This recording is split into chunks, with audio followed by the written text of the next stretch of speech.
Hello, people. Welcome to Wilco Whites. I'm Sean. Please like and subscribe. It would really mean the world. Thank you.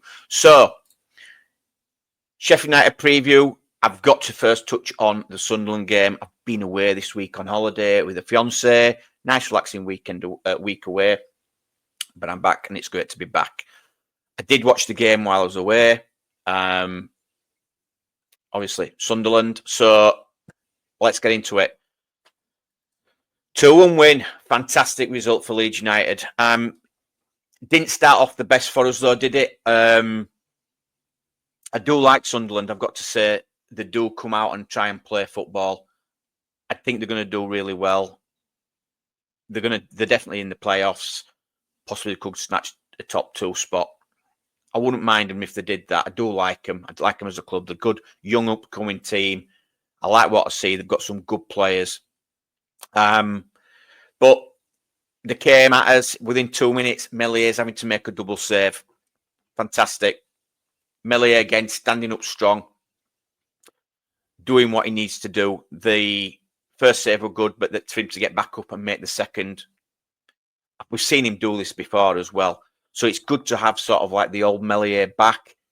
As long as this continues to the end of the season, I'm happy with him. I really am. It's looking really good with him. Solomon for us looked lively, causing all sorts of problems. Looks like he might have a knock from this game. I think he did go down in the first half with an ankle injury, but he did play on for most of the game. But sometimes he were taking 2 or 3 players on, and they couldn't handle him. His quality just shone through. Bogle, I thought, were really good on that right hand side. That one time he put Enzo LUFC on his ass, didn't he? With a little step over, and I loved that. The goal came, sucker punch, 31st minute. Simple ball down channel, into the spaces behind, which Isidore loves to run into. Too strong for Ampadu. Ampadu he's normally a physical player, but Isidore is most physical. He turned him. He turned Ampadu. Maybe Ampadu got caught the wrong side. It happens. It does. But again, he still had a lot of work to do, did Isidore, and he put it into that bottom corner and in off the post. Good goal. Weak defending by us. We could have done better. Second half, I think we came out a lot stronger. That first half, I think we only had like 1 shot on target, and Sunderland having 4. But second half, we came out a lot stronger. Looked a lot more quicker. The passing was even better, more crisp. There was a shout for a penalty or a handball. It isn't for me. There, he sort of, I think his hands down by his side. It's in a natural position. That's nowhere getting given. Poor deliveries into the box. I didn't think Gruev were on it with his with some of his set pieces. Solomon were taking corners, which were decent corners. We didn't have anybody in there to get on the end of things. Again, I'd like to see Rodon eventually getting on to one of these corners and nodding one in for us. His passing were good. It were crisp. I love how, especially like Gruev, Ampadu, Tanaka, how we ping the ball into feet, really move that ball quick, strong, fast passing. Because we've got players who've got a good first touch, which you need if you're playing passes like that. Players in Solomon. Pirro's really improved with his first touch. Again, Pirro, he had a couple of good shots. Bar, the one in the box, they were outside the box, but they did make the keeper having to make saves. But again, I thought his link-up play were really good. Great feet from Pirro. No complaints. I thought Sunderland were playing the dirty tactics. That's, what is it, Onion. He were really trying to mix it up for a young player. I do like that. But when it's against you, you're not so keen, are you? Then there were substitutions needed. 70th minute. It was not what we thought. Strike coming on for Tanaka, not for Ampadu. No, for Tanaka. Rothwell coming on for Gruev. Strike dropping back into that defence, pushing Ampadu back up into midfield. It worked a treat, didn't it? We could see. I like Rothwell. He's really energetic, great on the ball, really direct with his passing. He's got good set pieces, and it showed. We needed that. Now, before the game, I touched on strengths and weaknesses. Sunderland are weak aerially. I think Farke knows this, and he knew this. It was a big tactical decision. I don't think it was a lucky substitution. This was tactical, and it happened. Rothwell. We got a free kick. Rothwell puts it in. Who's there? Strike. The other substitute. Nod home. Making it 1-1. To be honest, I'd have taken the draw. I would against Sunderland. Again, I think, like I've said, I think they're a really good team. But it wasn't meant to be, was it? We saw substitutions again. Solomon coming off and Harrison coming off for Joseph and Ramazani. It were actually the goal. It came from a Bogle dribble. He got the corner, so he dribbled into the box. I think he took a strike, and Patterson saved. He went for a corner. The corner comes in. I don't know whether it's the defender or Byram that gets the nod on, but it does. It gets it. He flicks it on. Ramazani, was it a shot or a pass? It was a shot, wasn't it? Come on, must have been. Well, a bit of luck, maybe. That's what we needed. Fell straight back to Rothwell, who then fakes the cross, cuts inside, puts it into the goal area. Whether it were a shot from Rothwell or not, it were in the right area, and strikes there to nod home for a last minute winner. The celebrations. Farke's on the pitch. Farke gets booked. Touchline ban for the next game. Absolute scenes. It really was. I think some of the fans stayed behind after the game, singing, and it was such a special moment, and could be pivotal to our season. Fantastic. And I got offered a ticket and I couldn't go because I was going on holiday, so I missed out on that one. Absolute scenes. Looking at the stats for that game, it was interesting. I'll share my screen. So that first half, we only had 59% possession, and Sunderland had 41. Again, like I said, they had four shots all on target, one big chance, which should have been the goal. We had 10 shots, but only one on target. But that showed that Sunderland were really defending. They're 7 blocked shots, and we only had one on target. That first half. Interesting, though, what I saw here was accurate. We had 87% possession. Accurate passes, 17% accurate crosses. I said we were just off it slightly with the crossing. Looking at the second half, again, looking at that, we totally dominated that second half. 72% possession in the second half. 11 shots, 3 shots on target, 1 big chance. 90% accurate passing. If we go down, 90% accurate passing, but as accurate crosses actually increased in that second half, 26%. Maybe that's with Rothwell coming on. I'm not so sure. Overall, 66% possession. We had 21 shots in total to Sunderland's 6. what I wanted to show was the defensive side for Sunderland. They really defended for their lives at times. 7 interceptions, 10 blocks, 47 clearances. Massive, massive. So,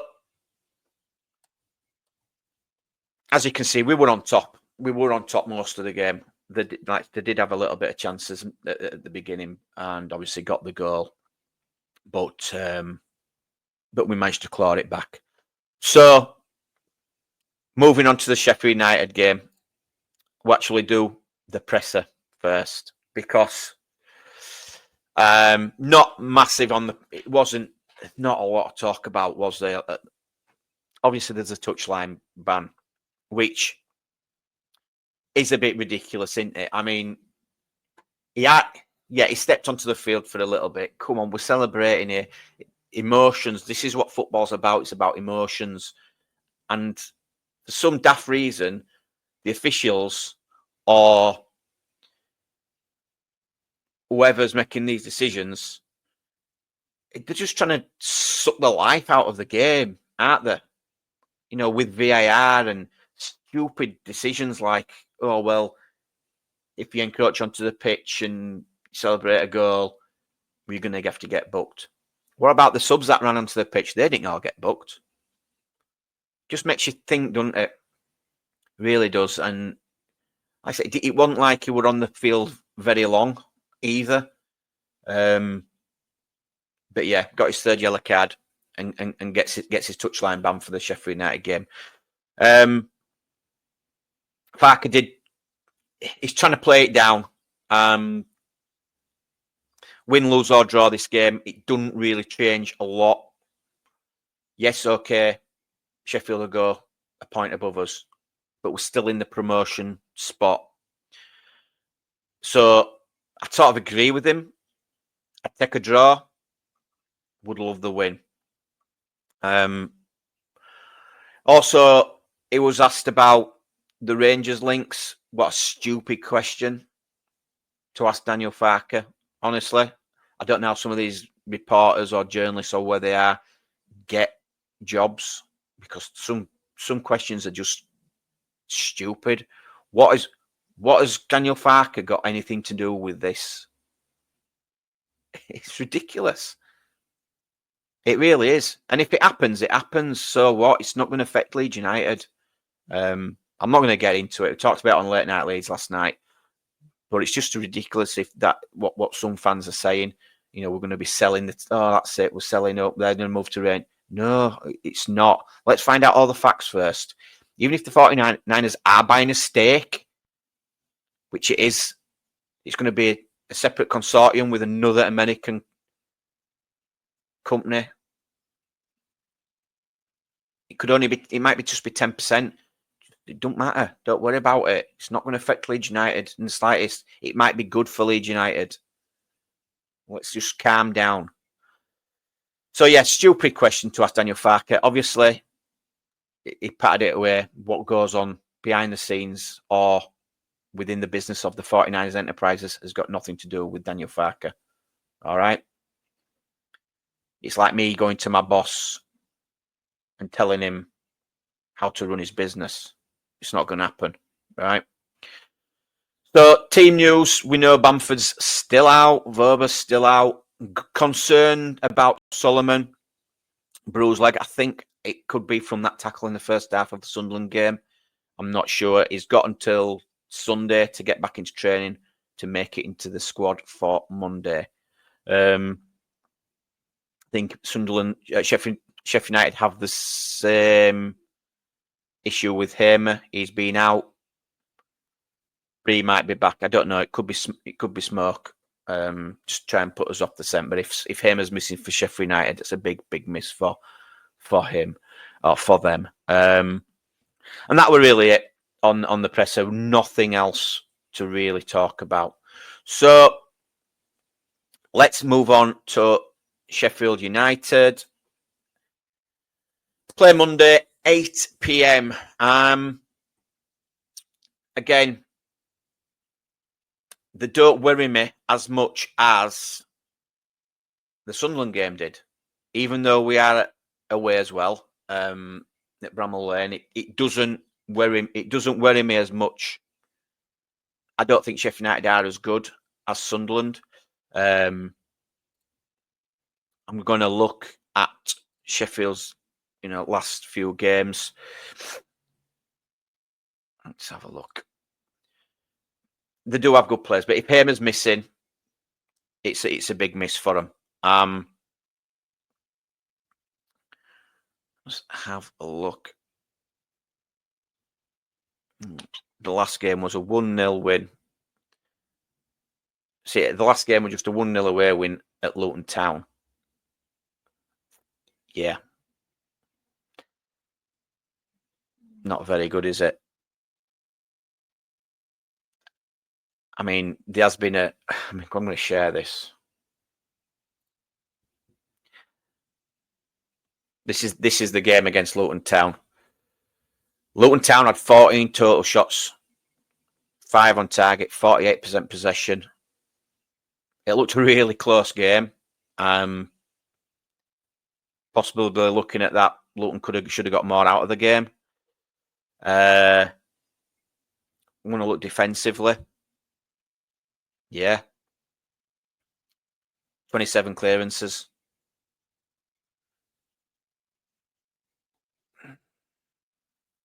Accurate passes, 71%. They're not the best of teams, are they? They're really not. I'm not worried. I'm not worried. I mean, this is the looking at the stats for them this season. Campbell six goals, 1 assist.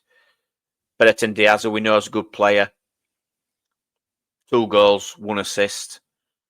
Brewster, 2 goals, 2 assists. Raksaki, 6 goals, 2 assists.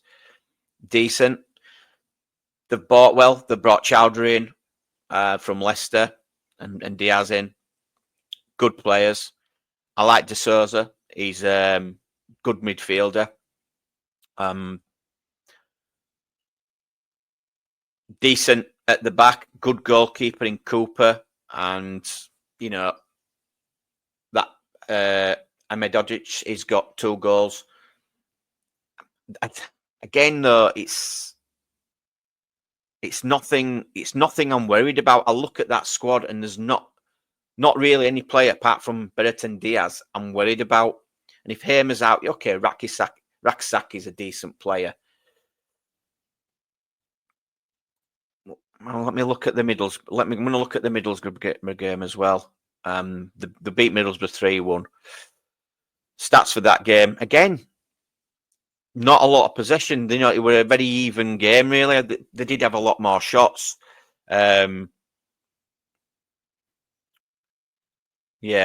it would have. Yeah, they were up for it, weren't they? That game. They still had 24 clearances to make. Accurate passes, 79. Only 320 passes.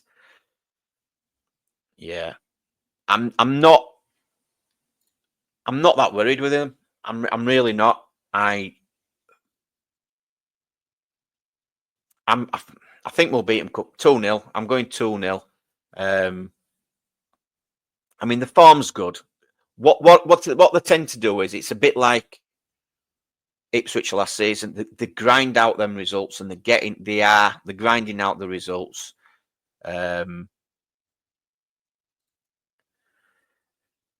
What have they conceded?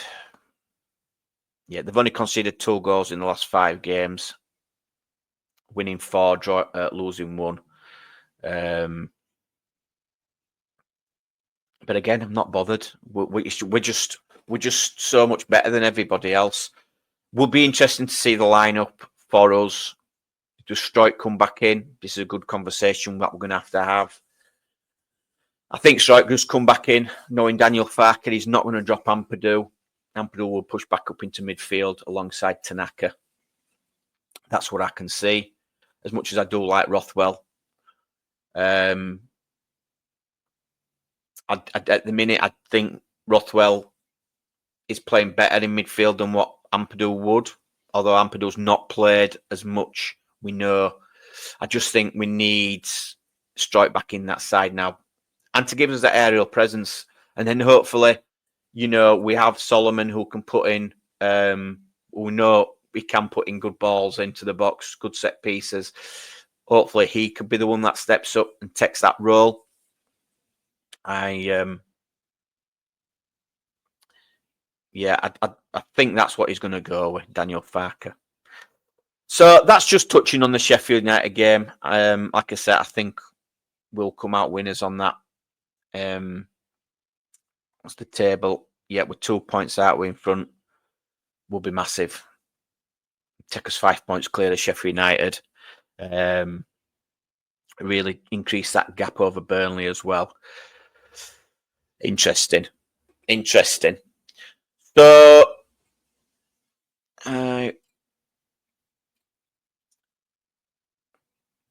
I just want to touch on a bit of transfer news. It's all sort of happening since the Sunderland game. It's sort of everything's blown up, and we've been linked with all these players, and then Angus Kinnear's been linked with moving away to Everton, and then there's been the links with the Rangers takeover. But I saw this morning. And I'll just put it up on the screen. Just check that. So it's Ben Jacobs via Team Talk. So the Whites are keen to strengthen up front. 4 names have been revealed. Again, Cameron Archer has been linked. Sunderland's Isidore, Josh Sargent, and a French striker from Nice, Yvan Guesson, 23-year-old French player. He has, what's he done? He has scored 9 goals and had made 7 assists in 22 games in League One this season. It's saying a move to England would prove an attractive proposition, but the Whites would likely have to secure promotion to be able to sign him. Right, so on that, I think if we do get promoted, I think Joseph goes out on loan. Getting a striker in like that, yes, but he's only young. He is only young. I like the Isidore one. I do like him. I think he's good, strong, he's quick. He likes to run into the channels. Different profile from Pirro. Again, I do like Pirro. I would keep him from the Premier League because he don't need as many chances to score goals. Josh Sargent's a no-no for me. I don't see the hype on him. He has injury issues as well. Yes, he's experienced. I don't think he's Premier League. Cameron Archer, again, been playing in a poor Southampton side. We do know he can score goals. He's not had the best of seasons past few years. I think it could be a gamble on Cameron Archer, depending on price. The French lad, I do like. I like his numbers. League One's not a bad. In France, isn't a bad league. But again, if I had to choose out of all of them, it would be Isidore out of all them. But it depends which direction they want to go. Do they want to go a proven Premier League striker? Or they're going to try and chance it with someone who's got the numbers but not proven in the Premier League? You need to be strong. You need to be clever. You need to have that quality. Does Pirro fit that bill? Maybe not, but I just think if we got players in who can consistently give him the chances, I think Pirro would be fine. But again, he's unproven. He's unproven. So again, that would be a worry.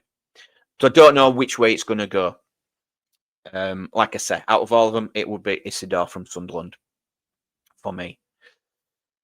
But yeah, I just thought that'd be an interesting bit of news that we're suddenly being linked with 4 strikers. Not really linked because we've been linked with Archer and Sargent for a while now, haven't we? But it's starting to. It's like we're already promoted, and all these stories are coming out now, and all these players, agents putting feelers out, dropping, already they're at it. So just take it with a pinch of salt, please do. So that's it for me today. Also, just want to touch on Bogle. He has got he's on his 4th yellow card. So if he does get a yellow card against Sheffield United, he's going to be banned for 2 games, I think it is. But we can't risk him. He's got to play in the Sheffield United game. So yeah, so that is it for me. Hope you're all well. I will speak to you soon. I will be doing it'll be after the Sheffield United match. Hope it goes well. 2-0 Leeds. Pirro to score. Come on, let's go.